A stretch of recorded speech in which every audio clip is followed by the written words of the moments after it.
Welcome to today's Emunah Minute. In last week's Parsha, the Torah began the fascinating discussion regarding the laws of the Jewish army going out to war. And we spent a lot of time focusing last week on the exemptions from war. Who doesn't have to go to battle? But the truth is, even before the Kohen begins to get into who gets to go home, the Kohen gives an incredible introduction. And the Torah says, this is in Perek Chaf, Pasuk Gimel, chapter 20, verse 3, in Dvarim. And the Torah says, Va'amar Aleihem, the Kohen would say to the assembled army, Shema Yisrael, listen, all of Israel, Atem krevim hayom lemilchama alayvechem. You're coming close to do battle with your enemies. Ayirach levavchem, which literally means do not let your heart become fearful, or do not let your heart become soft. Al tiru, do not be afraid. V'al tach bezu, and do not panic. V'al tartzu mipnehem, and do not tremble before your enemies. An incredible message of chizuk. But the Lubavitch Rebbe asks a very simple question. He says, how can you tell people not to be afraid? After all, the Rebbe says, I want to quote to you. He says, Hare hayira b'milchama hu davar tiv'i. To be afraid during battle is something natural.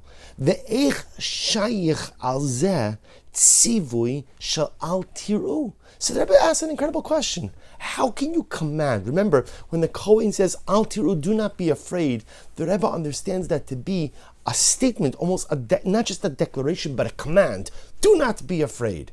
How can you tell someone not to be afraid?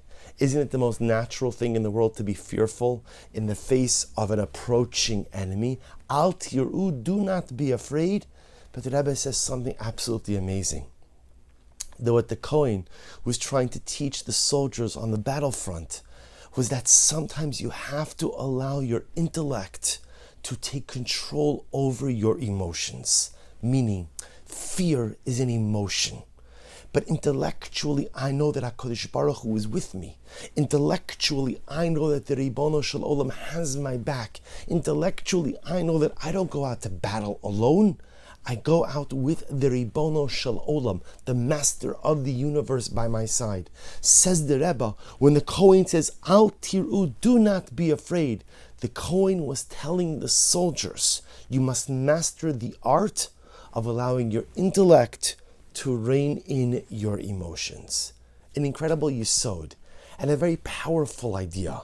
Emotion is such an incredibly important force in the Jew, right? A person who has all intellect and no emotion is at samos yeveshos, dry bones.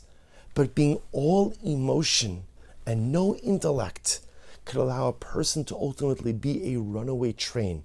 And that runaway train could have catastrophic repercussions. Because a lot of times in life, we feel things. And being in touch with our feelings and being in touch with how we feel and why we feel that way is incredibly important. But it's also important to know that just because I feel a certain way does not mean that those feelings are objective reality. And this is incredibly important. See, when I feel a certain way, that feeling is real for me. It's real for me. And it's important for those around me to recognize that what I'm feeling is my subjective reality. But it may not be the objective reality. Look what the Kohen tells the soldier.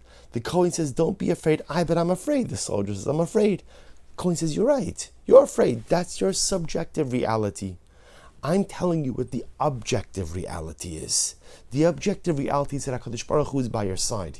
The objective reality is that you have nothing to fear because the Ribono Shel Olam has your back. And what's your job, soldier?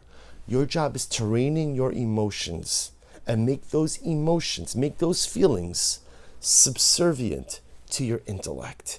This is not always true in life. Sometimes I have to allow my emotions to be the dominant force and my intellect becomes subservient to emotions. And sometimes I have to make my emotions subservient to my intellect. There is this incredible dialectic. I have to have both. I have to have a strong emotional side and I have to have a strong intellectual side. Sometimes in life my feelings have to lead and sometimes in life my intellect has to lead. But I think, again, what the Rebbe teaches us is this all-important lesson. Because sometimes we feel a certain way, and we allow those feelings to create a reality around us. And sometimes just because I feel a certain way does not mean that the objective reality in fact mirrors those feelings. Sometimes I feel a certain way for a whole variety of reasons, but the objective reality is not my feelings.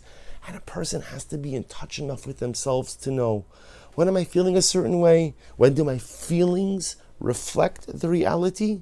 Versus when do my feelings reflect my reality? But may not be reflective of the objective reality. I think that we would all agree this is one of the hardest things to gauge in life. When do my feelings reflect objective reality versus when do my feelings reflect subjective reality? When do I lead my life with emotions in the forefront and intellect in the backdrop? And when do I tell the emotions, come back here, Shefala, come back emotions, come back a little bit. You're not going to lead this time, because if I let my emotions lead over here, it may not have the best results. Emotions fall back, and intellect, you take the lead. Al Tiru, the Kohen says to us, know in life when to allow your feelings to lead and when to pull back your feelings and allow intellect to pave the course forward. Wishing everyone a wonderful day.